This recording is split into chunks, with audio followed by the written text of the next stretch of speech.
What's up guys, welcome back to another video, and today I am going to be showing you my top 3 favorite slingshot ammo. Let's get started.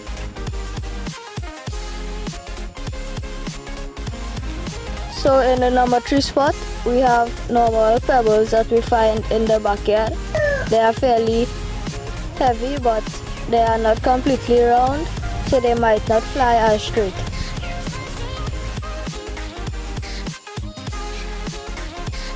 In the number 3 spot, we have marbles. They are heavy and they fly straight because of the roundness.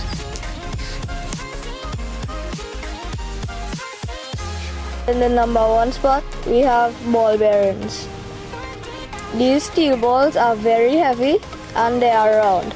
They are pretty small as well, so they are sure to kill in one shot in the right spot.